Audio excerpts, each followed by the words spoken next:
JK Games, the game podcast where we bring you the news and reviews we care about. And this season, we're playing through one game at a time with our official video game book club, aka VGBC. Whether you're the type to 100% every side quest, or you're just here for the vibes and the story. Easy mode or expert, you belong here in this conversation, each and every one of you. I'm so glad you're here and you're already talking about the game. That's great. In the chat beforehand. We love to see it. Warms my little heart. So grab your snacks and let's break it down one level at a time. Oh, pew, pew, pew, pew, pew, pew, pew, oh yeah, there we go. Bring it back, bring it back, bring it back, bring it back. I'm going to get a soundboard because I really want some sounds to play. I want some explosions after we say that. Maybe there is like a song or a violin. That's sad music. A guitar solo as we're saying the mission statement here. Or like I don't know, like the Sarah McLachlan in the arms. Yeah, there we go. It's like we're about to head into battle and die. You know, that's what our show's for.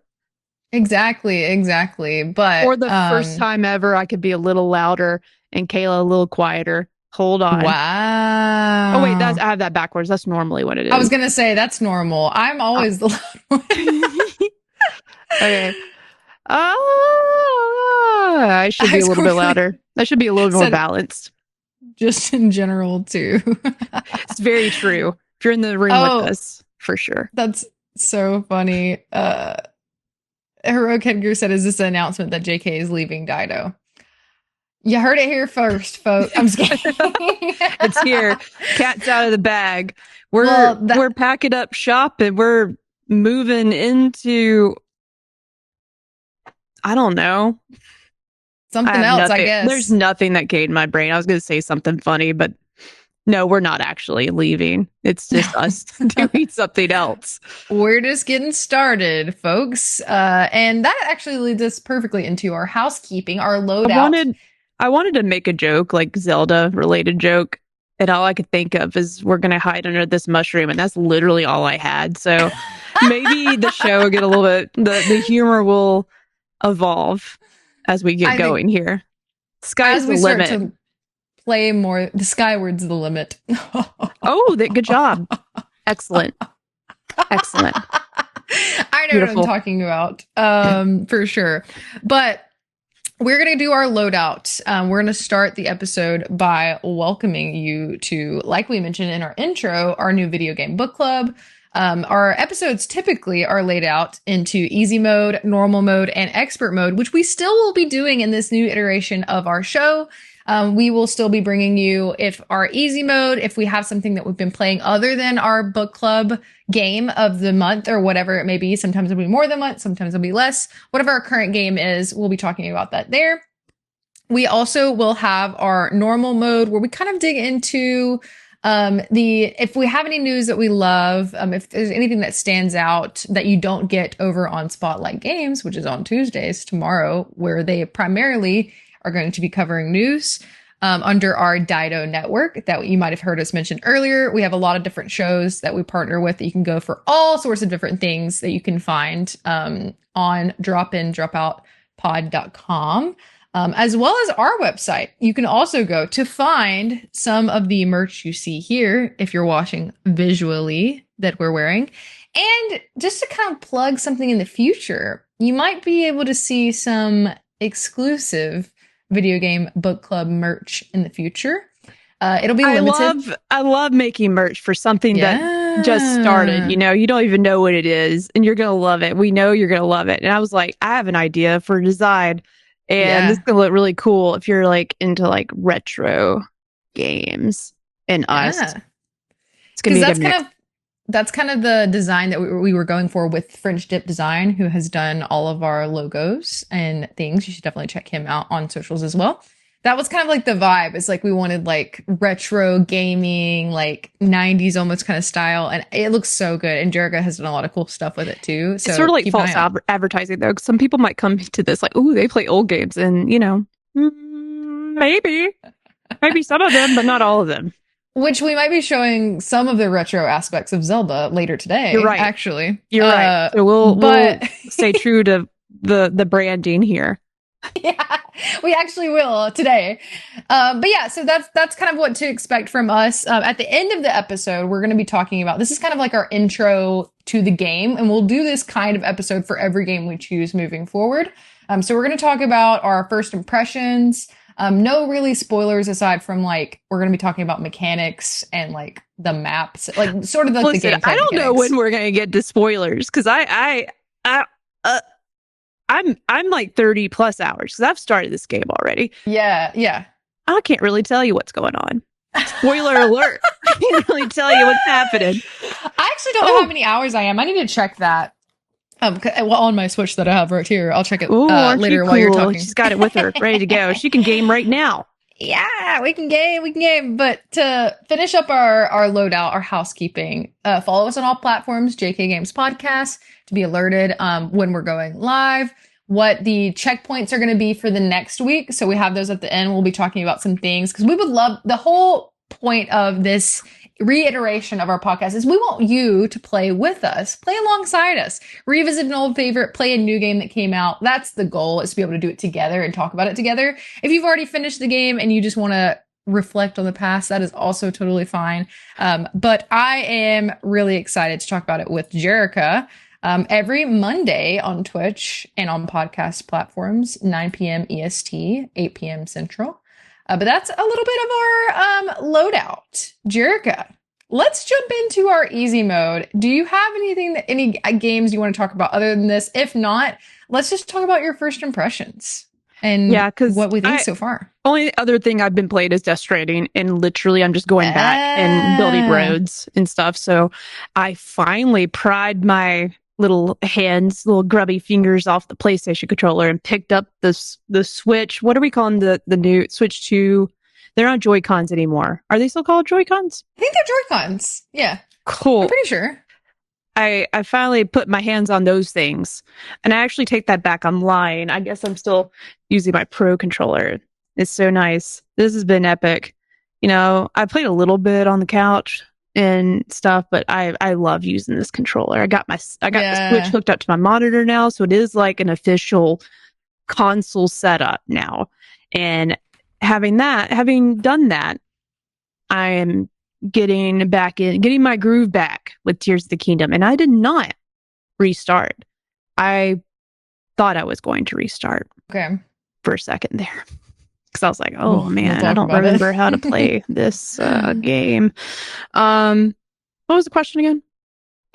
Just your first impressions, your thought. Anything you've been playing other than this, which it sounds like this has been your primary focus. Yeah. I quit playing Death Stranding and started playing this for the last probably like 3 to 4 days. So I've probably put in an additional 8 hours of this game. Yeah. Okay. Mm-hmm. Okay. Mm-hmm. How many hours total? 38-ish? That's probably, yeah, I guess. I feel like easily someone could put, I feel like, hundreds of hours into this game if you really wanted, or if you were like me, a big derp, because some of these puzzles are just so they're so easy, but also very hard. It might take me like the rest of my life to beat this game for real, like 100% it. I'm curious, like how long it's taken someone to 100% it. Like, I'm sure some speedrunners have done outrageous numbers, but I'm getting off track. You asked me my first impressions, and I'm gonna go back in time and pretend it was 2 years ago when I picked up this game. Very excited. Sorry if you heard that laugh. Audrey's playing Death Stranding, my girlfriend to the left of me, and she just like basically she's fallen off a cliff with all her packages, and she started laughing. I thought she was laughing at me, but she has her headphones on. I did beat Breath of the Wild. I had to look up things and just sort of mainline it because I wanted to see where that story ends. But this is an episode of JK Games, so I don't remember what happened in that game. But I did fight the Demon King, whatever they're calling Ganondorf in this game, this version. Fought him, locked him up. Zelda did some magic. There you go. Spoiler, but Breath of the Wild's been out forever, and I think the same thing happens in every game, if I'm not mistaken. So, nice. Regardless, I was excited to play this because Here's the deal. Some might say Breath of the Wild, one of the best games of all time. It was Game of the Year it came out. I feel like it was 2017, something. We don't have to be exact. It's around that time. Just blew up everyone's skirts. Everybody was like, oh, Breath of the Wild. Oh, it's the best thing ever. God, look at me. I do remember some things. Ooh, look at her. Look at her. And I just, I played it and I just never had that kind of reaction to it. And, I think it really was because, I don't know, Horizon came out at the same time. Because I remember that being a thing. Right. And that sort of took my focus away from Breath of the Wild, but I got back to it. And I still was just like, this is cool. You can go anywhere, cool, climb anything, make and fight and do all this stuff. And I do love the freedom of this game. Mm-hmm. And we'll get to, don't forget me talking about freedom and being able to do whatever you want in a video game, because we love that. I don't want restrictions. I get it. But it is sort of detrimental to it at the same time. And I'll explain later. Yeah. But yeah, it was cool. I thought it was great. Yeah. Tears of the Kingdom comes out. And then Tears of the Kingdom. Yeah. And then Tears of the Kingdom comes out a few years later. And I'm already pissed because I'm like, man, I wish this game would wait until the next console comes out. Because I know for a fact, I don't want to play Tears of the Kingdom because I know this is going to be a better experience in a few years. Whenever the next Switch Pro at the time, I thought like, oh, I want to wait for the Switch. I was already mad. I'm always mad at Nintendo, but I still like celebrate them. I know it's a cycle. Yeah. So I started it, and I'm going to hold off from like going in too deep, but I love how much is in this game, but I also hate it. It's a love-hate. It's sort of like my relationship with Destiny. Yeah. But I do like the layers in because everybody's like, what else would how can they top Breath of the Wild? And I will say they did top Breath of the Wild. It is a much better game than Breath of the Wild. I feel like there's more to do, even though everybody's like, there's just tons to do in Breath of the Wild. But Tears of the Kingdom. I like the layers to it. And we'll get to that in a bit. I don't know how many layers you've peeled back in this game, Kayla. Well, I guess we'll have to see. My goal is to beat this story, though. I might not get all the cool things, and I might really get by barely. Because I've looked up some videos, and I'm really impressed with a lot of people's creations and weaponry and things they find to have really powerful stuff. So, and I just don't know if I'll be able to find all that stuff. I might have to really pray to the fairy mountain princess that I survived this fight with the Demon King. So, okay. I'm done rambling now. No, that's a good first I'm gonna give mine too, and just a high level. But before that, I'm gonna catch up on the chat because we have a lot of lovely folks in our chat joining us for this book club, our first episode. So I'm very excited to have you all playing along with us. High Score Weekly did a little bit of research for me and you, Jerica. Mm-hmm. I have played 5 hours, and it has you listed as 65 hours. So that's damn significantly more than you thought. Time passes differently. I was shitting on this game, and then I was like, man, I played more of it than I thought. So maybe I am a liar. Maybe I don't know. Maybe it is a great game because I can't stop playing it. I mean, that could also be you having it open or having it up. Yeah. That just means how long you're in game. There's no telling. So also Campos subscribed, Campos63, welcome in. I made it and subscribed for 26 months. That is crazy. Shit, dude. Thank you. Thank you so much for being here. God. We have Caught in a Clip still in the chat who mentioned one game of the year for a lot of people and is the number one game of all time on IGN and GQ's top 100 list from 2021 and 2023, respectfully. Oh, God, wow. Respectively. Yeah. So many top lists. It really is. I can't wait for us to figure out why it's at so many top lists. I sound like a hater, too, but I'm really intrigued because it's good, it's great. I don't know if it's I don't know. I don't know. Yeah, I'm very curious, and we have some listener submissions for later to talk about what your favorite Zelda memory is.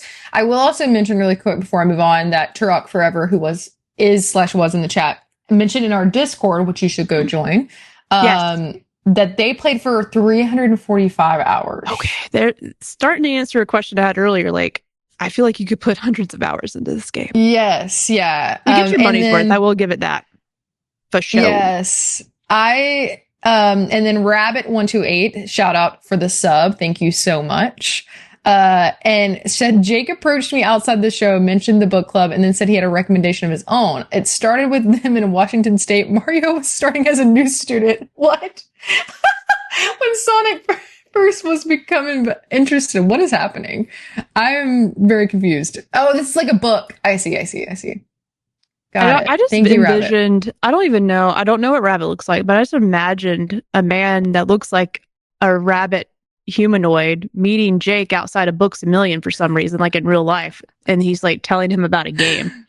It's very strange, but that's what I was envisioning. I was visualizing this interaction, but it probably just happened over Discord. It probably did. It probably was actually. I was like, did you meet in real life? Cool. Honestly, it was probably in Jake's chat. Let's be real, not even Discord. Yeah, you're right. But last shout out for High Score Weekly. Thank you for gifting some subs. Very kind of you. We appreciate you all. But before we move on to some lore about Zelda, some very intro level fun facts, if you will. My first impression is, and we briefly discussed this in our Discord, a little bit of like spoiler territory, not spoiler territory, more like thoughts overall. I have a hard time focusing in this game, and I have a hard time knowing where I should be going.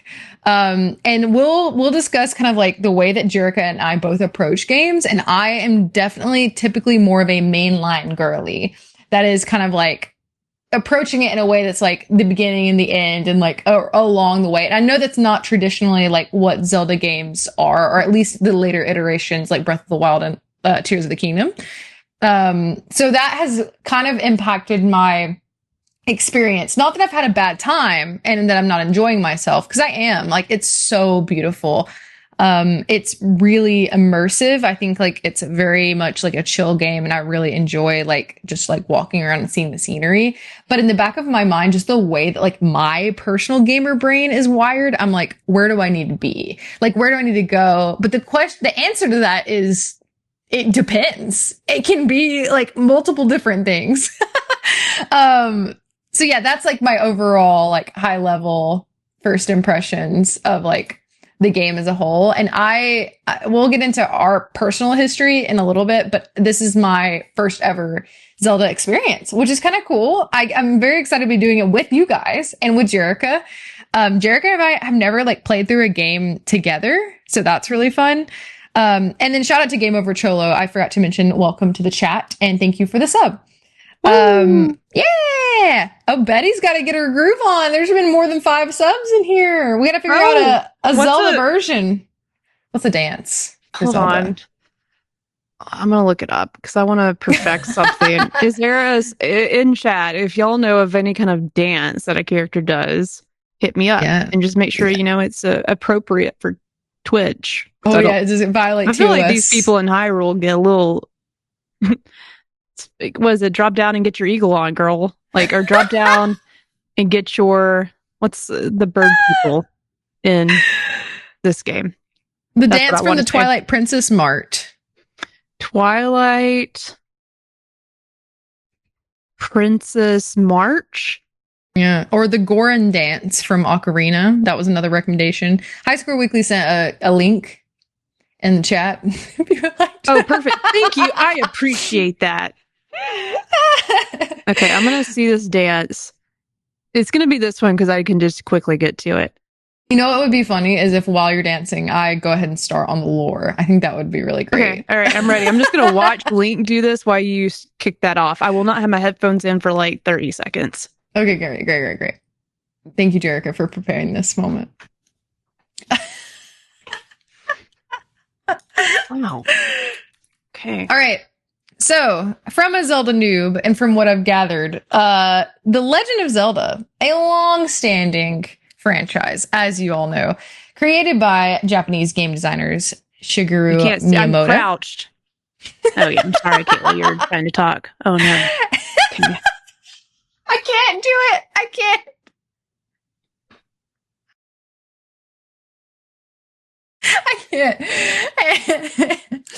and Takashi Tezuka. Thank you, Jerk.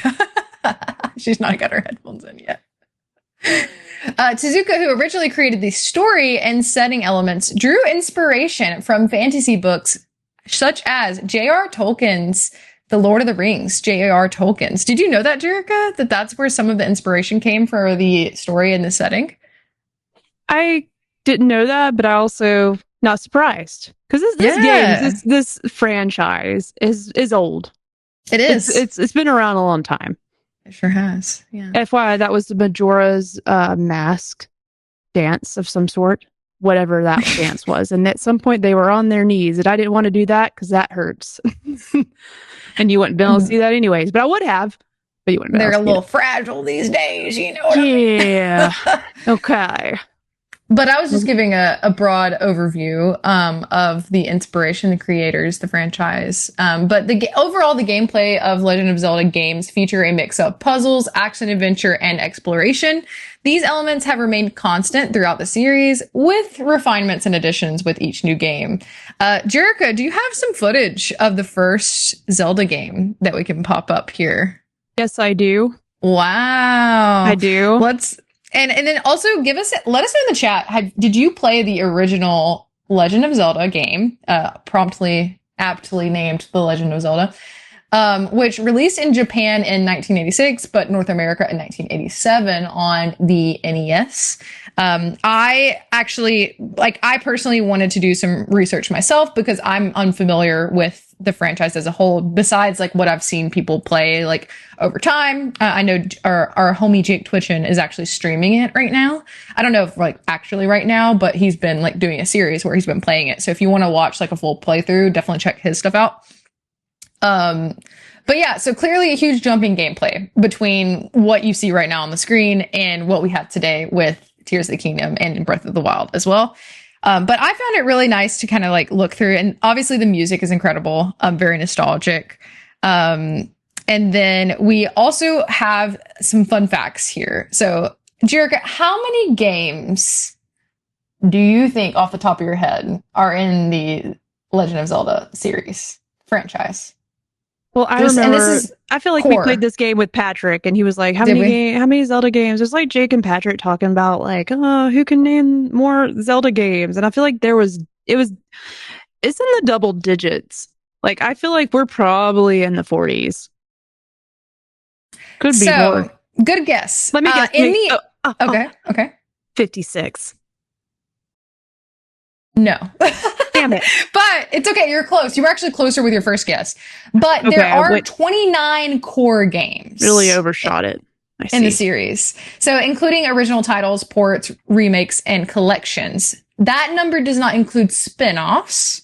So like the CDI games and re-releases. The total number is 46. Is that what you said? Or did you say 47? I don't know, 56, I think. Oh, yeah. Something like that. My first guess was in the 40s, but I don't remember. I've already forgotten. But the franchise has all sorts of related media, like cartoon adaptation, comic books, and we have a movie coming out, which Jarek and I didn't realize actually has a date until we looked it up. It's March of 2027. I forget the exact date. That's also exciting to look forward to. A lot of media and a lot of numbers, as we all probably expect. The franchise as a whole has sold over 167 million copies worldwide as a franchise. Wow. The best-selling individual titles being Breath of the Wild, with over 34 million copies sold as of March of 2025. Tears of the Kingdom being the fastest selling game in the franchise, with 10 million copies sold in the first 3 days. Damn. Which is crazy. So that's kind of like our little broad overview, if you will. I know we have a lot of fans that are watching along with us, so feel free to drop any interesting lore that you have. One that High Score Weekly dropped was Zelda 1 and 2 on NES are actually the last ones in the story. Zelda 2 is the end of the franchise. Everything else is a prequel. That is actually I don't really believe cool. it. That's so interesting. Here's the deal. I'm glad High Score Weekly's in the chat here, because I did some digging, because I'm real curious about this Zelda gal, you know? Yeah. Link, who I get them confused sometimes. It is not. We did talk about that. I do too. And it's not because it's just they're just doing the same thing in every game. That's where it messes me up. It's a similar storyline every time. So I'm like, these are, and me and High Score Weekly have talked about this, but it's like there's different deviations from there's 3 potential timelines or scenarios that we're playing with here. It is very confusing, heroic headgear. Why do we have to make it so confusing? Honestly, because it doesn't really matter. It don't really matter. I think it's just for fun, and it allows Nintendo to keep making these games. So it is interesting. And I have a little bit of specifics I can get into because it sort of helps us set up if we wanted to dig deep into the story, it helps set us up for Tears of the Kingdom and what's happening the best I can. I'm no expert. Kayla's also not an expert. So y'all will strap in. You're about to go on a ride. Okay. Whew. If you're here to get nerd out about Zelda and Link, that's the one we're playing as most of the time. You're in the wrong place. You're here to have fun and maybe help educate us. I think is that pretty much how you feel, Kayla?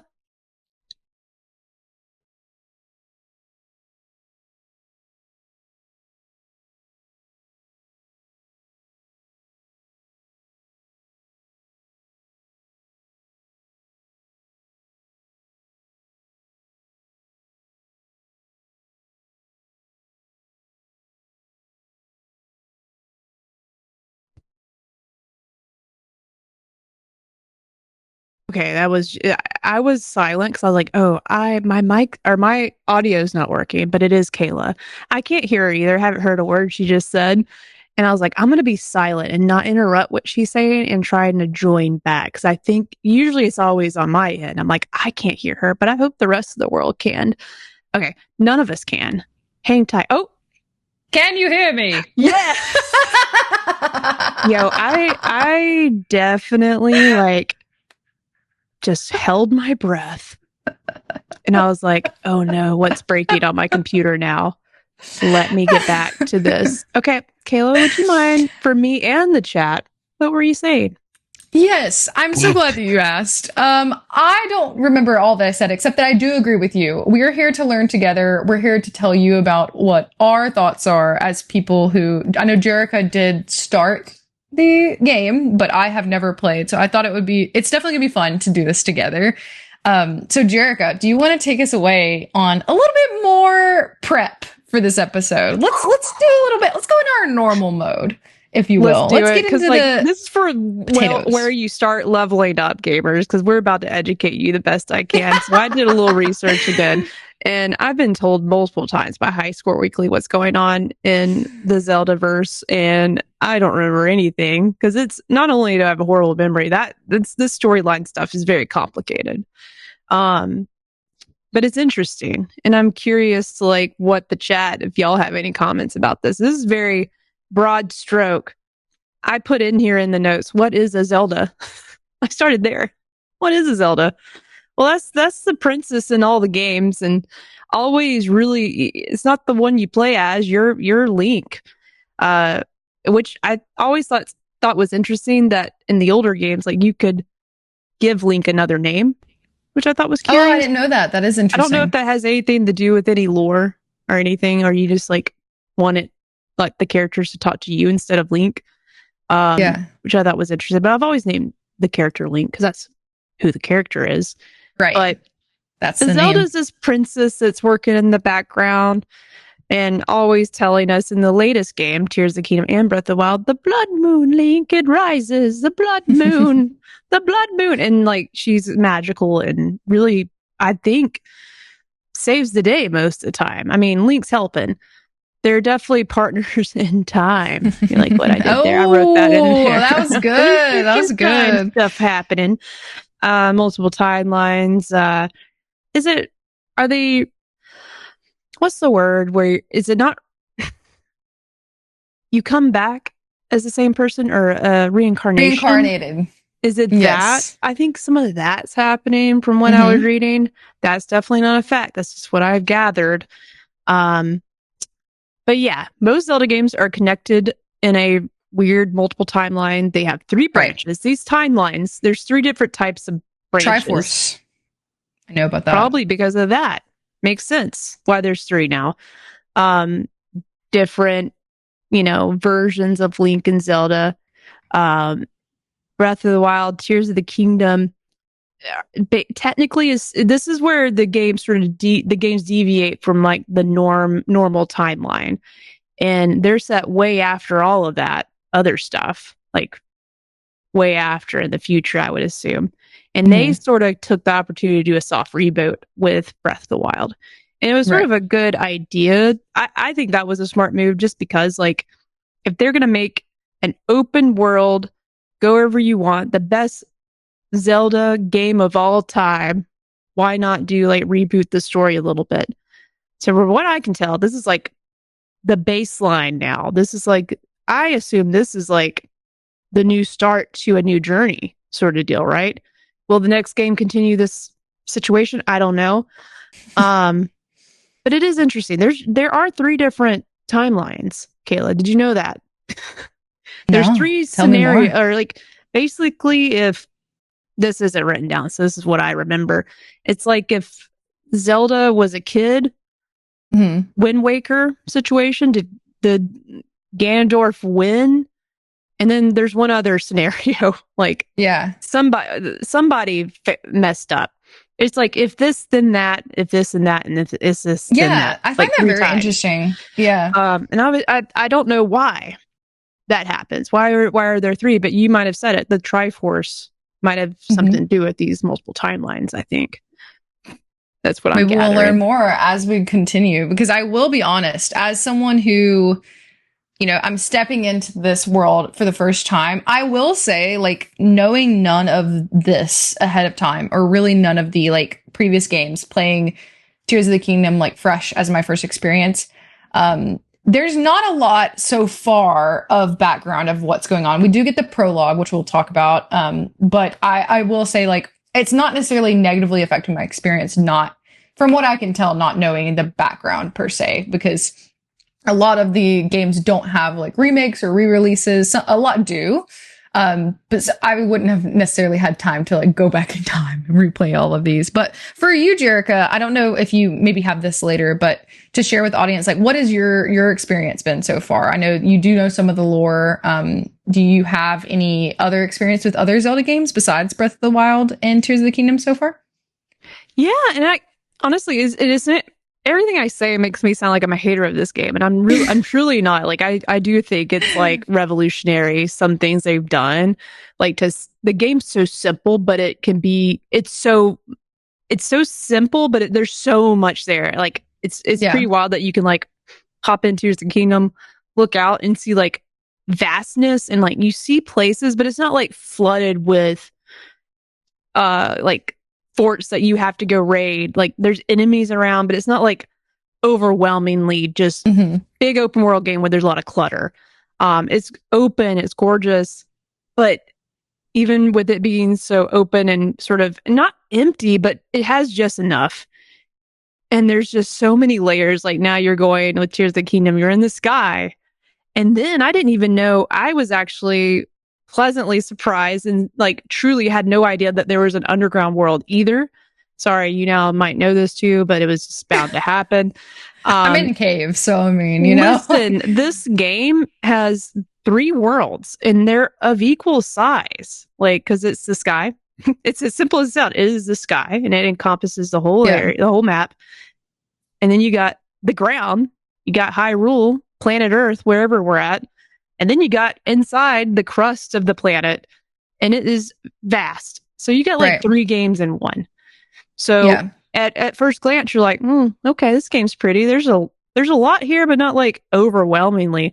No, but you went underground, yet are in the sky. Like, it's wild, and I think that's really cool. I like the being able to go up or down. Like, you have just 3 different planes to work in, and that's wild. So that's how they topped Breath of the Wild, by being wilder and adding the sky and and the caves, the underground. I forget what they're actually called. So I'm eager to see where it goes next, because like, how do they top that? But the game, to your point, I'm having the same struggles, especially like hopping back in after 2 years. Like, yeah, I didn't know if I was gonna be able to pick it back up again, and I'm already mad about like Nintendo controls and buttons. Like the A and B is backwards. Well, I can't point to it. Like here, these two buttons, very complicated for me to use, because I'm trying to hit this. Oh God, I'm trying to hit this, and it doesn't do the things that my PlayStation controller does when I'm in other games. So I'm like constantly, I'm like having to learn controls. I have really enjoyed using these guys to run and glide. It's my sprint button, and then I have my jump, and I use that to glide around. So that's pretty helpful. Yeah, it's overwhelming to be such a simple game for me, because there are so many things you can do, and they don't really hold your hand in it. And I respect that, because it's just, they want you to be part of the journey and just go where your heart wants to go. But, you know, the main quest is like, find Zelda, okay? Right. I really don't know how do I start that. I found her horse recently. So maybe, but that's not part of that. Horses mentioned. Yeah, there's horses in this game too. Shimmer, she's here. That was a ClickerBait reference. If you know, we have another podcast where we talk about the Last of Us TV show. You should check that out too. ClickerBait. I do not like horses. I like horses. Horses are fine. But yeah, overwhelmed and not a lot of direction. And I'm like, am I making progress towards the main story? Should I be doing this? And then I just go online. I'm like, hey, what kind of armor do I need? I ended up looking it up anyways, because I don't have time to explore all of the planet of Hyrule for barbarian armor, because I want to look cool and have better stats for Link when I fight this dragon. So I look up a lot of stuff, because I ain't got time to explore. But it is, I could only imagine what it's like when you stumble across some of these things, and just because you wandered into this cave. You know, it's cool. It's cool. Like, stuff's scattered a lot throughout the game. Mm-hmm. And I think that, like, for me, that kind of encompasses why we picked this game. Like, because we kind of talked about this in our previous episode where we like introed what we're doing. And also wanted to shout out Play Along Pod. Thank you for joining. Another great podcast you should check out. Welcome. Yo, guys. So excited for book club, and what a great game to start with. And why we picked it is also something like we should discuss, because Jerica and I, like, while we do have a lot of overlapping similarities in our games and like what we love and some of the things we're like most passionate about, we are traditionally pretty different types of gamers of how we approach a story. But with this one, like Jerica mentioned, like, since we are trying to really just like, we want to play the game and review it with you guys, but also like both of our personal goals has been to like complete the main storyline. And I know that this game has so much possibility, and we don't want to just like mainline it. You know what I mean? Like, we want to still enjoy it. So that's kind of, you know, besides the point, but for me, like, I don't have a ton of time to play games. So when I approach a game, like, I really want to get that full experience of what the creator intended. Finding special things is really cool too. But my goal is to, you know, where is Zelda? I want to know, why is this guy attacking them? What are these gods, and what do they have to do? Where is Zelda, our historian queen? Where is she? Like, I'm gonna butcher the name. I don't know the names of these animal people. There's animal people, goat-like creatures, and I'm like, are they married to elves? Like, are they having children? I need to know what's happening with the animal folk. And Zelda's hanging out with them, and they're in the past.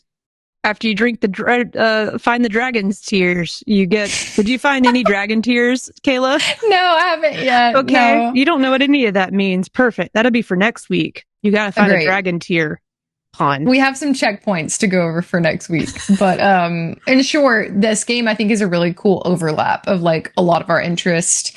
And we know that it's a really popular one for our listeners.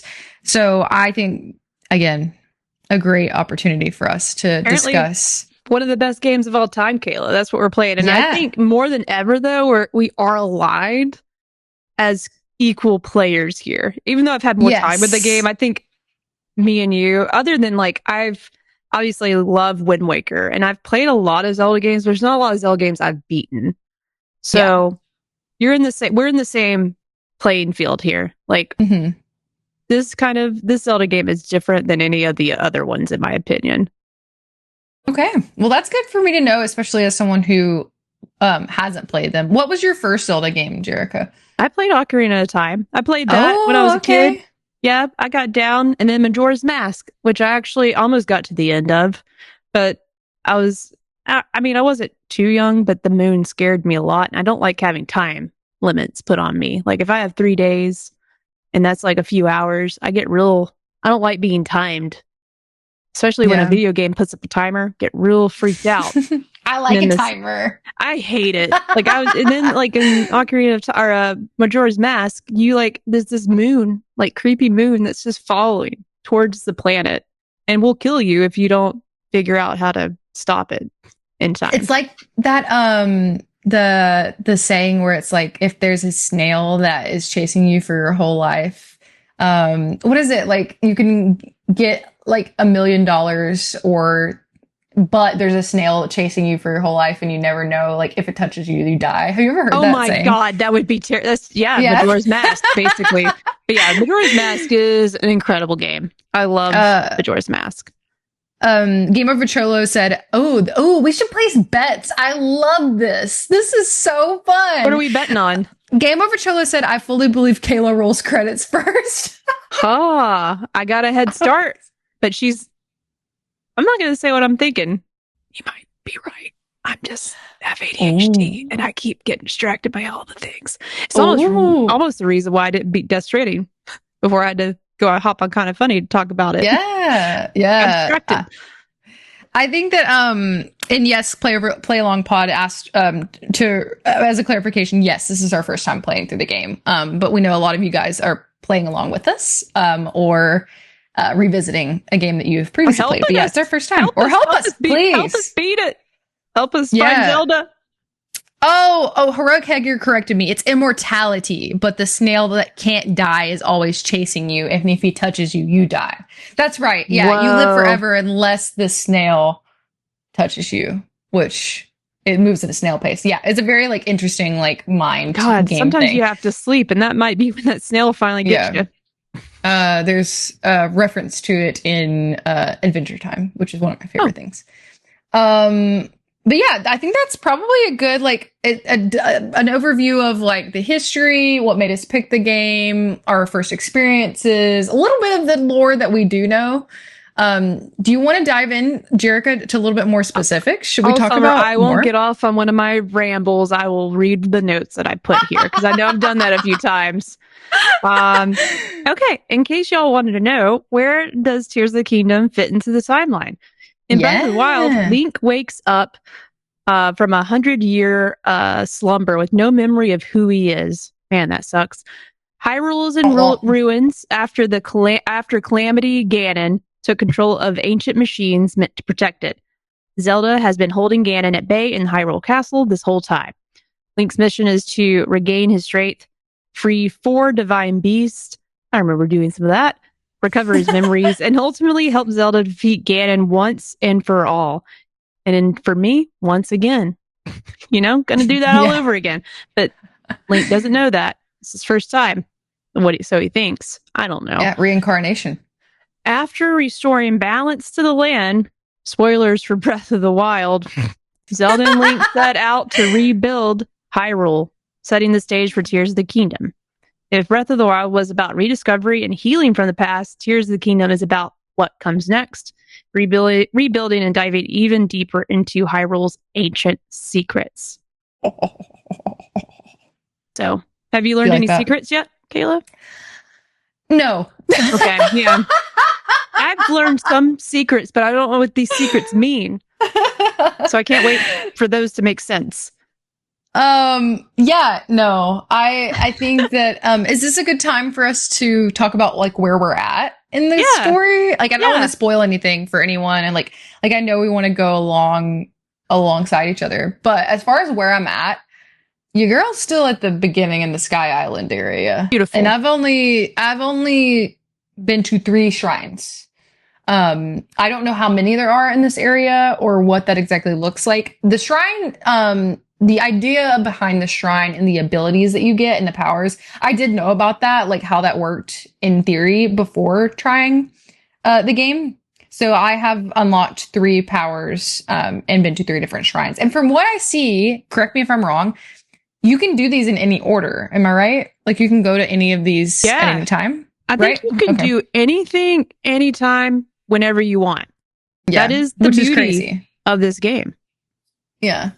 Which is crazy. And like you mentioned, Jerica, I also have had to look things up respectfully. I have gotten lost many a time. Yo, I get spun around. I'm always looking at that map. I'm always trying to say, what's north? Which direction am I? I'm using those markers. I'm using everything. See, I need to learn from you a little bit. Teach me how to better traverse this world, Jerica. Because should I be using markers more? Is that what you were doing? Like, are you using these more? Once you get off the island, the Sky Island area. Island boy. Sorry. Island boy. Link's an island boy. Yeah, you got me started on that. Yeah, you just want to find I forget what there's like these towers, and they sort of like, they're going to be your fast travel points, and that really helps you get around a little bit easier. But yeah, until you know where those are at or where you're going, like if I know something in this direction is in this city, I can open my map and you can place like you get 4 like glowing markers. And they're like pink, purple, they like really glow. So like even as you're skydiving or you're just on your horse riding around, you can see these like on your map a little easier, so you know where to go. Because it's the world's massive, and thank God for fast travel. You can also fast travel to every shrine, which is handy.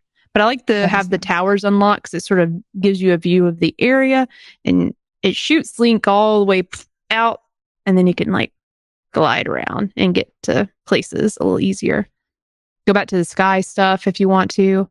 It's cool. Yeah, that's really helpful because for me, and it makes sense that it opens up more as you go. But yeah, for me, like as someone who typically is approaching a game with like, there's not very many open world style games I've played like this. This is a very new like territory for me. Like I've played open world games.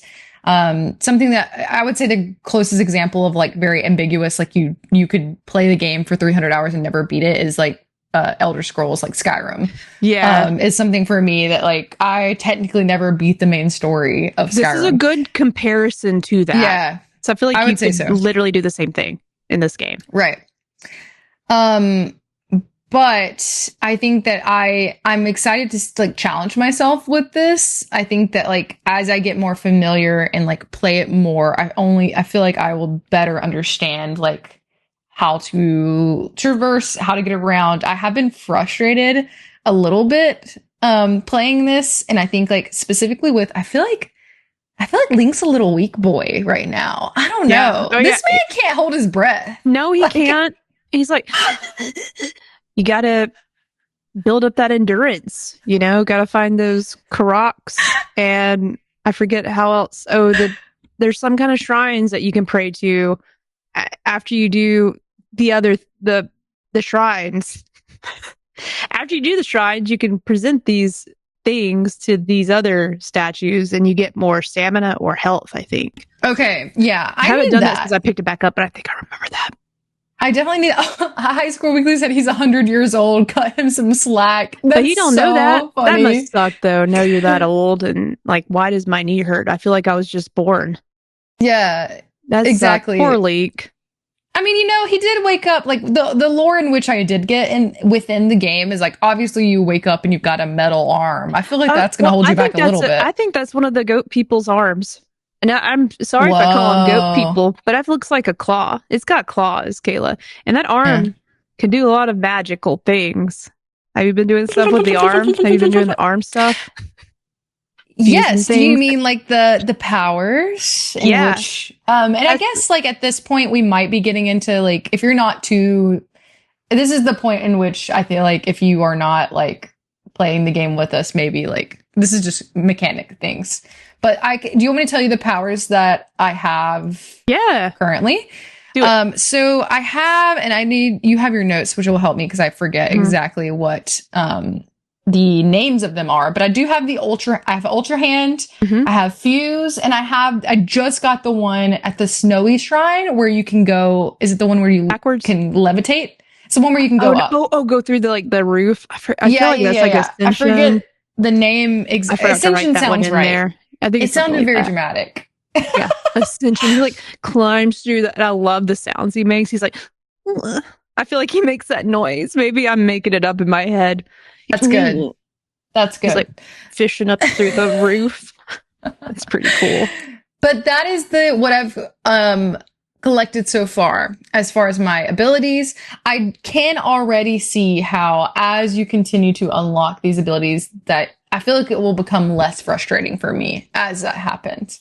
So I'm excited to continue to see like what's next, what can I unlock, and what it opens up for me. Cause I already, I can see all these places that I cannot access, it just leads me to believe, like I'll be able to circle back and get here. It kind of reminds me of like games that I've played that remind me of that, is like the Jedi Fallen Order games where it's like, I know that I can't get here, but I know I can come back and get here later. Yeah. Yeah, so I'm looking forward to that for sure. And then last thing I wanted to mention... I was going to say, like, too late, but that's also what's really intimidating about this game, too. Yeah. And even for someone that's been playing for 60 hours, apparently. I don't know how long I've been playing. What's the best route, And sometimes I feel like I get into a spot where I'm like, oh, this boss is hard. Like, when do I know I can come back and beat this thing's ass? Like, I don't know. Like, what's the perfect route? Like, do you have to look it up? Or does the game tell me and I'm just missing it? Right. Yeah. I mean, that's definitely a part of it too. And like, I'm very stubborn and like hard-headed, because I'll see something, right? Because like you can see the shrines, you can see the glowing like green. And so I'll be like, I'm going to get there. And so I'll just like bull through, or try to, right? Like I'll try to just like for example, for me, just to kind of give you a peek at behind the curtain of who I am and how I play games. I saw the snowy one. So I had gotten the two that are closer to the, I forget the name of the door that you're ultimately trying to unlock. I'm like around there. And so then I see in the distance the snowy one, and I'm like, oh, ooh. And this game can be punishing too. Oh yeah. If you don't know, I get my ass kicked all the time. Yeah. Oh, Late from Lunch has a really good question. Does the idea of a perfect route detract from the experience if it's about the adventure? Ooh. It certainly does. It can for some people, but not for me. I want to be told where to go. But I do think that's the joy of this. Like, you get lost in it, like truly try. Just, it feels realistic if you were actually Link. And I think that is a very cool aspect of this game. But yeah. I like to look at a guide for this one. That's a good, really good point. Cool. Yeah. I will say I do like the little, I believe they're called constructs is the name of the little robots. They do have some useful information. And I will say that like, they're probably the primary source of information as you're going along, because again, there's not like a guide. There's not like a glossary of like information. There's the map, but the map doesn't really give you any information necessarily besides like, once you've unlocked a shrine, it tells you where it's at and like theoretically how to get back there. And then in the early stages where I'm currently at, you can kind of like put your own little simple markers and kind of figure out from there. But as far as like I will just try to get somewhere. And I do like that there is multiple ways to get somewhere, because to me, I always like kind of challenge myself. I'm like, what is the least amount of work I can do, but still get to where I need to go? Exactly. And then I end up making more work for myself. And I'm like, that could have been easier if I would just learn the play. Yeah. Cause like at this point, I don't have the ability to like fly yet, or anything like that. Like I'm just kind of like bebopping around. So I somehow got into and I do love that you can kind of like dive into the water and like go down like places where That is really nice. But you'll end up sometimes places where you don't need to be. And you got to figure out how to get back up to where you were.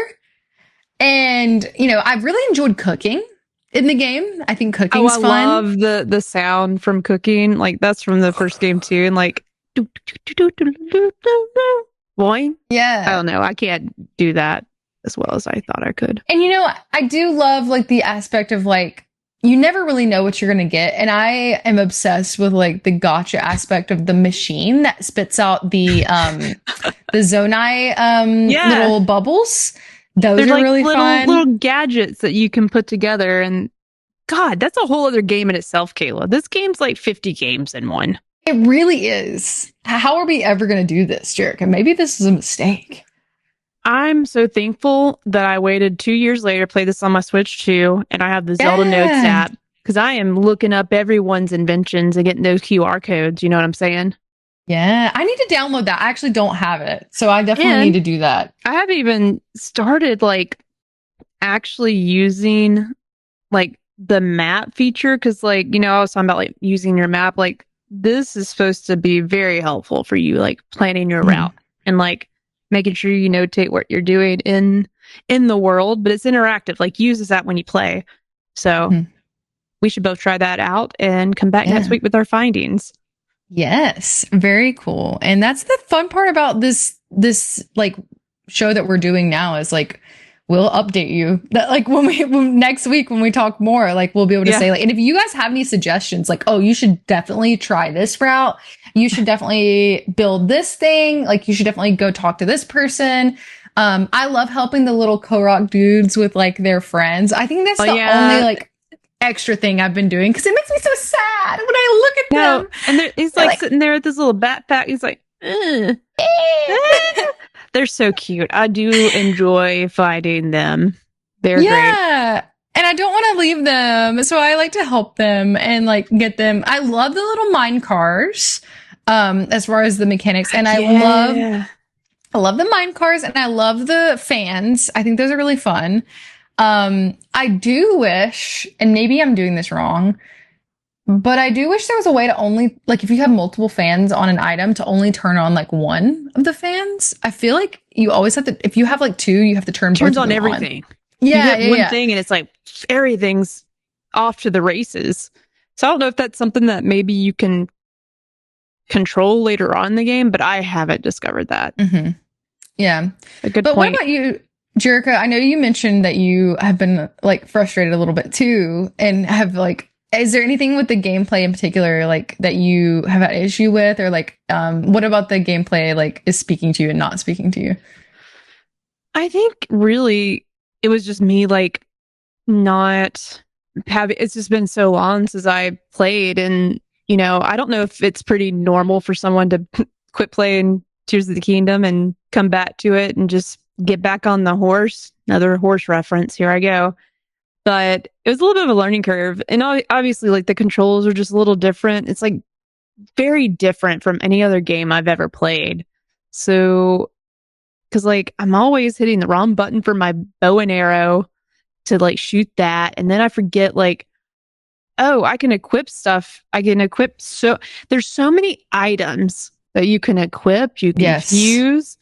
And like, I sort of forgot too, like I was trying to shoot this thing out of this dragon's claw. He was like holding it and I had to get it down. And I forgot, I had to look it up. I was like, how am I supposed to get on this guy? You can like, if you equip your bow and like aim, I was like, oh, it slows down time, slows down the moment so you can aim and shoot. And man, that was just complicated for me coming back. I couldn't remember stuff like that. And then like you're like trying to equip something to your bow, and there's like the list like spans out like all of these tiles for all these items. And I'm like, can I organize these a little bit better? There's just so many things. And then on top of that, like building the things to help you play, you can build like little aircrafts to like get you around. And then I'm like, now, and easy to go down another rabbit hole. Like, do I go find Zelda, or do I go back into the mines or underground and help mine Zonite stuff so I can have better battery life on my penis monster or my airplane? I do hold on. There's a name for the machine. I found someone's penis monster machine, and I wanted to build it, but I was out of materials because I wanted to use it. Hold on, I think it's like Mr. Dickinson is what they named it. You put a picture in our Discord. Did I share it? Good. You did. Okay, good. I think it's called Mr. Dickinson, and it's this robot thing with a log where you might expect, and it might kill things. Funny. So I haven't been able to build Mr. Dickinson yet. I didn't have enough things because you have to have because you get like an ability to like auto build, which is really cool, and I really want to take the time to like fine tune my equipment. So like I want to. I watch videos, people building things like cages to put the enemies in and like torches and just like destroying things with their fused items. And I love watching what people are making because like the whole fuse and like crafting, building, this is an engineer's like wet dream. I feel like or like a child that thinks that way. And like if you like building Legos, whoever's playing this game is like just having a blast. I'm not that person. I get really frustrated. I'm so glad I can scan the QR code for Mr. Dickinson. Yeah. So, but I am impressed with what you can do. And I sort of want to be able to do some of that, but I'm not going to be as cool as some of these other folks.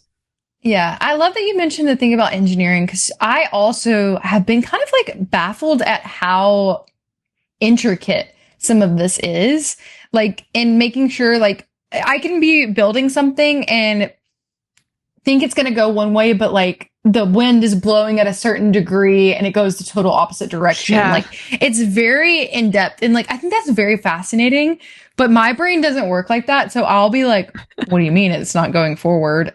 But I think that's kind of cool. Like it doesn't hold your hand. Like we've talked about this whole time. There's no guide. There's no like, you know how sometimes video games will like notice that you're doing the same thing over and over again and be like, do you need some help here? And it doesn't do that. It doesn't do that, which is really actually cool. Like I think it's really interesting. But yeah, it can be frustrating in the beginning and like be a learning curve. But I think I'm starting to finally get the hang of it. Like 5 hours in apparently is how long I am. And I think we just have to be okay with going with the flow and just see where this game takes us and know that we might not beat it in this month. Yeah. So we might not. You know? And that's part of okay. the joy. That's part of the joy apparently of this game. That's what Late from Lunch said. It's about the journey and just being about the journey. About seeing where it takes you. Even though it might be next year by the time we beat this game if we do that. I was going to mention one other thing. You've done like a couple of shrines, right? Yes, 3. So like I will say like probably the shrines are probably, even though they piss me off and it is the more critical thinking part of this game, I love doing the shrines so much. Did you enjoy like the first few? I don't know what the first ones are. Yeah. I mean, to me, like I think that I like the shrines even more than like going through because I feel like those are a little bit more like straightforward, I would say, in a way. Puzzles, right? They're like not straightforward, but you know what I mean. There's like a solution. Yeah, and you know you're in the room with it. Everything you need is in that room. Yeah, it's just a fun little activity, like a little puzzle, and it's sort of in ways some of the shrines that I did one today that like. I was like, okay, this game, sometimes I'm just shitting on this game. And I'm like, why are people always talking about how amazing this is? And then I did that shrine and it sort of taught me about maybe how crazy the physics are in this game. Yeah. And it was so simple. Like, I'll tell, this is not a spoiler, but like at one point, I have not done anything like this game. And apparently I'm 60 hours in. Like, I had to, there's like these electric panels on the floor. And I just saw 2 poles and I'm like, okay, what do I do here? I don't know. Well, I see a piece of metal on the ground. So I just like start moving it around and I noticed it like was conducting the electricity. And I was like, whoa, shit. Okay, cool. And I put it down and it connects the other pole. So like both these poles are talking with electricity now. But all these other totems are like down here too. I'm like, what is that? What's happening? And then I see off and to the left, like this little propeller. And I didn't know that I could fuse that propeller with this little gadget that's like being electrocuted to spin. So I put that little fan on that and then I used my little glider and I was like, this is fucking cool.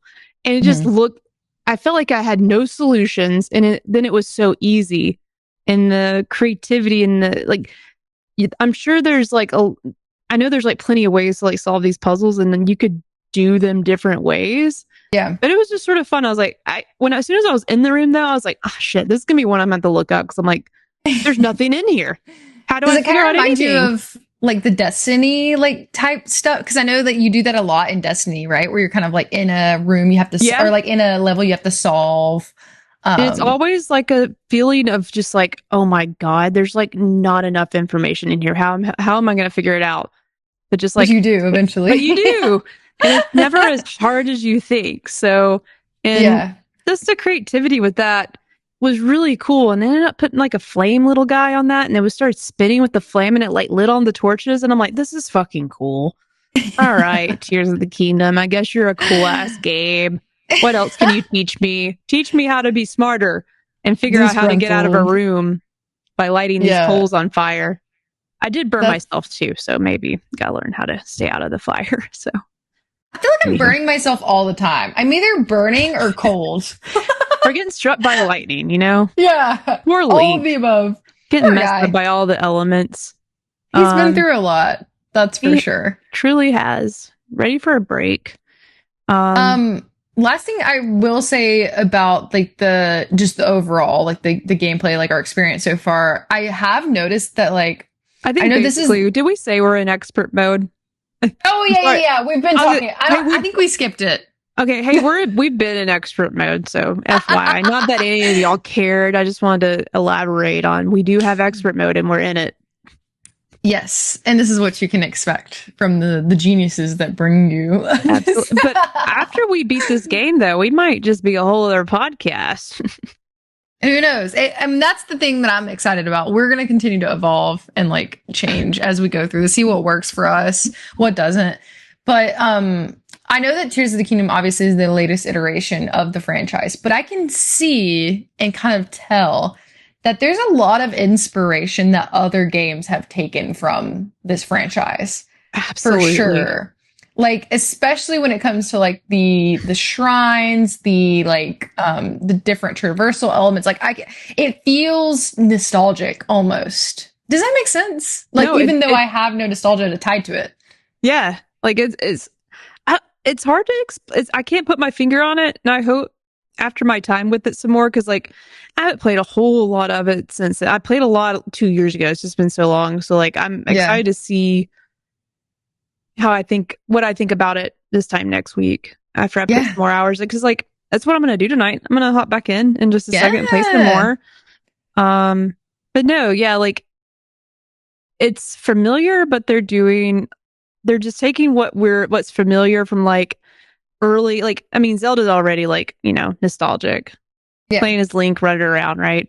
And finally bringing Link to this open world where literally, if you see that mountain, you can go to it and climb it if you have enough stamina. So, so it's cool. It's like elevating. It's almost like when, I've talked about this before, but like I had a Sega growing up. That's why I have as much experience with like older Nintendo games, because I was a Sega kid. But I just remember playing Sonic and like looking out to the background and being like, I wish I could go out to that mountain, and like we've had 3D platformers like Mario 64.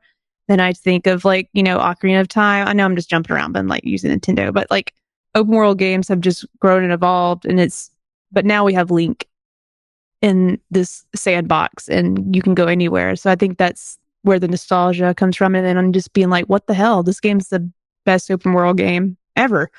Even though Jericho likes an objective, and I'm irritated because then I'll just look up where to go and not be mad at the game. Try not to be mad at the game. Can you imagine, Jericho? You talked about your experience with Death Stranding 2. Can you imagine like being someone reviewing this before it came out and having to like having to like not be able to look anything up, not know how long it's going to take? That's so interesting to think about. I know for a fact there's still things in this game that people have not found. I know. Like, I wouldn't bet my life on it, because like there's it goes so deep. Like, I'm sure there's someone at IGN that's constantly still trying to uncover all the secrets in this game. Maybe that's not true. Maybe the 100%ers are out there by now, but God, I don't know how there's so many nooks and crannies. Yeah. So Jericho, before we dive into our listeners' question, which again, a plug to join our Discord if you haven't already to be able to participate in the discussion, because we are kind of facilitating the book club through the Discord, and in addition to like our weekly meetings. Is there any other standout things in our first like intro? Any moments that stood out to you? Anything before we kind of close with our listeners' moments? Not yet. I'm curious after you get a few more hours in, like what ends up being the pain points or things that you really like. I didn't mean to lead with pain points. I'm not expecting you to have pain points. I didn't mean it like that, but you might. And I'm just curious, like, as you are starting out, because I'm so far removed from the beginning of this game. Yeah. I'm just curious about like your first impressions, because I don't remember. I remember playing a lot of it and liking a lot of it, but I don't remember being like, it obviously wasn't something I was like, I can't wait to get back to, unless I just strictly got in my head, like, I'm not going to play this until I have until Nintendo releases a new console. But yeah, I can't wait to hear what your thoughts are after you get a few more hours in next week, and then us dissect like what's great about this game, what sucks. Yeah, I think overall I'm enjoying my time. I'm enjoying the environment. I love walking around, hearing the music, seeing the visuals. I've really liked building things and crafting things as I've developed more, like gotten more abilities. But I have had some frustrations, and I'll continue to like elaborate on them as we go. But like the traversal being the biggest thing is like, I don't know how to get somewhere or where to go. And then like the lack of stamina at this point. But I know like from what you said, and like obviously like you continue to, it's a video game, you're going to level up. So that's kind of like my overall like qualms and successes. But yeah, we did ask, go ahead. Oh, I guess like before we wrap up and go to the questions too, I have this afterwards, so it's not on you, by the way. I just decided like, hey, let's bring this up real quick. Our goal for next week, get your pen and paper, everyone. Get your pen and paper. I don't know how many of you are starting out with this here, but the goal is we're going to talk up to the point where you unlock 2 friends. I can't remember what the rock guy's name is. In Pura, I'm butchering the name. Robbie. I have a Robbie listed here. Someone said like those, and I remember one of these characters. I just can't remember all of them.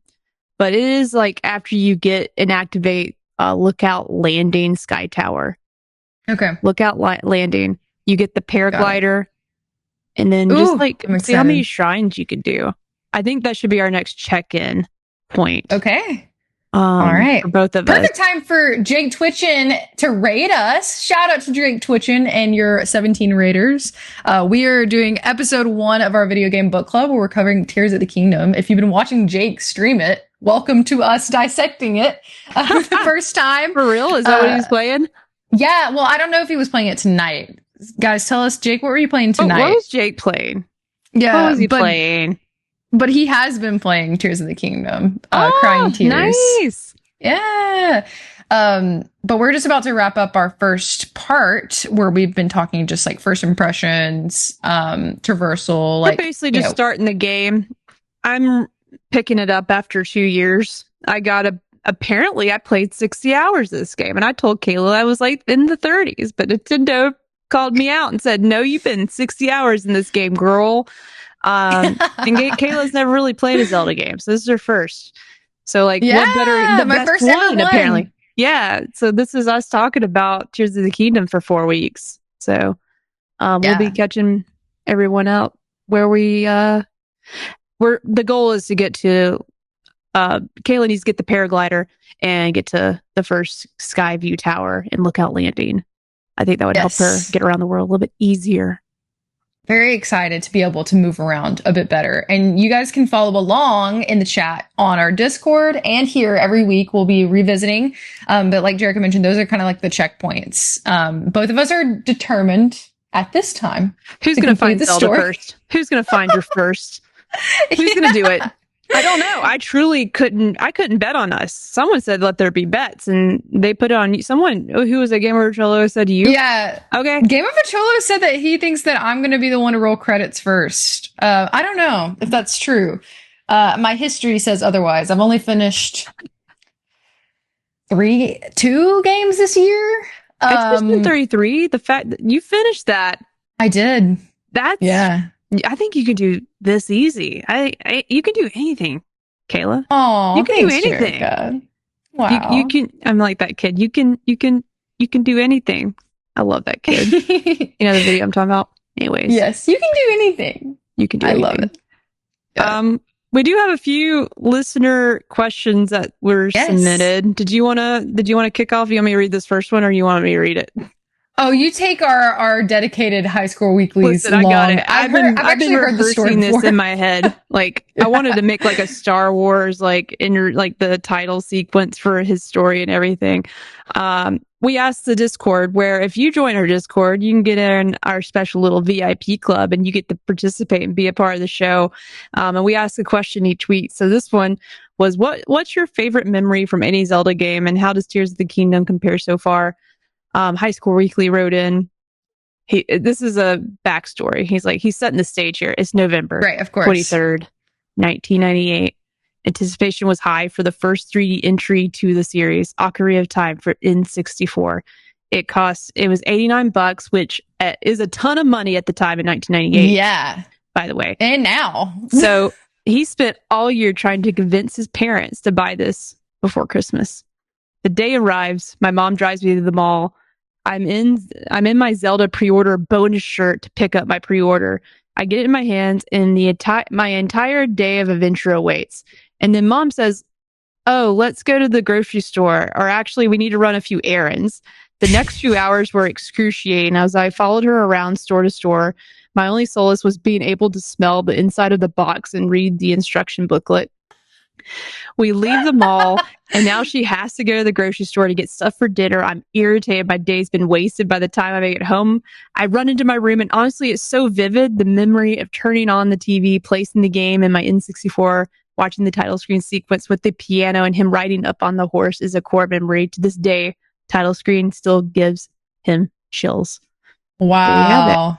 I feel like we all have experienced that where like you go and pick up your game. Like most of the time, like you mentioned, I get mine for Christmas typically, or I would when I was a kid, but I totally understand like that having to wait. Absolutely diabolical. He said hearing you read it is triggering me again. My bad. That's like so Katraga funny. says, children these days don't know how good they have it that their parents have played games. Yeah. Yeah.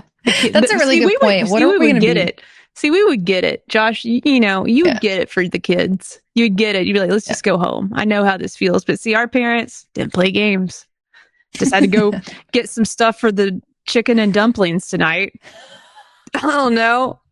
But I'm like, but mom, Last of Us Part 3 just came out. Can we please not make chicken and dumplings right now? Take me home. Anyways. What's the next one? I'll read the next one from Peachwag, our very own Patrick. Fave Zelda memory is playing Wind Waker for the first time. I never played much of Ocarina and Majora's Mask on N64 till way later in college. I dabbled, but my brain was too dumb to figure out how to do basically anything. Me playing Tears of the Kingdom. Same. I'm here in that same boat. Nothing's changed with the Zelda games. Yeah, apparently not. So Wind Waker was kind of my first one. Playing through that, sailing the open seas with music. The whole Tears of the Kingdom playthrough is a close second, though. The nonstop mind-blowing of always being able to do what I thought of to solve any given puzzle is like crack. Amazing. Yep. I would agree. I'm very excited to see like what else I continue to unlock. Then Coal Mines writes in and says, my experience with Zelda games is shallow and short-lived. I tried Breath of the Wild when it came out, but I found it super boring, so I dropped out. Wow. Dropped it after 18 hours. I tried Link's Awakening and was frustrated at the lack of direction. Then I ignored Zelda altogether until Tears of the Kingdom came out. And man, when you dive in from the Great Sky Island and go through the clouds for the first time, speechless. Jaw was dropped on the floor. Favorite Zelda moment ever. It absolutely rekindled my interest in the franchise. I've since gone back and played Link's Awakening. Still didn't like it. Skyward Sword. Hated the motion controls, but I love the story and vibes. Echoism. Also loved the freedom that Tears of the Kingdom given were just unmatched.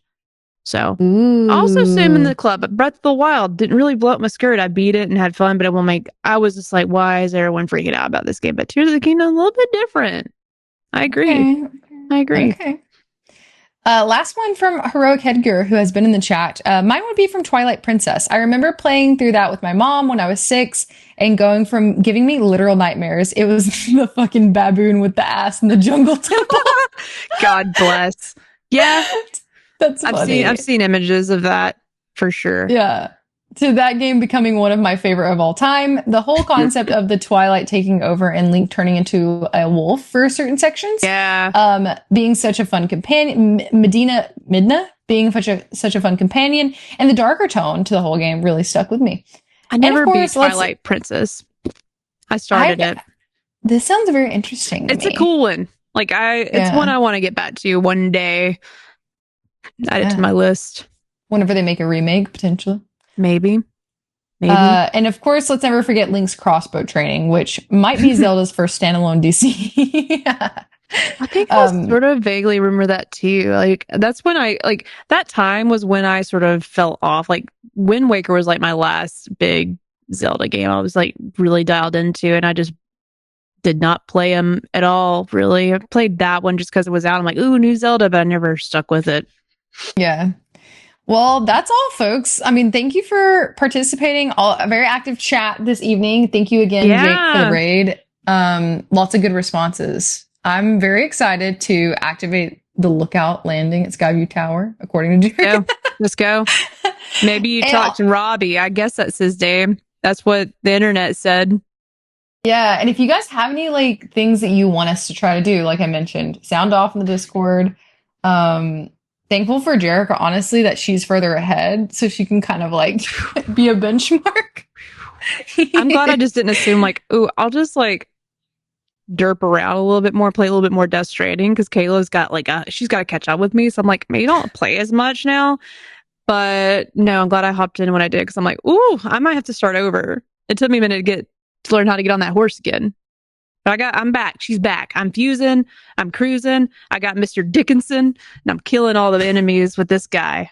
Mr. Dickinson's my penis robot monster that someone else made, but I got to scan with my QR code. Mm-hmm. Horse mentioned. Just saying. Yeah.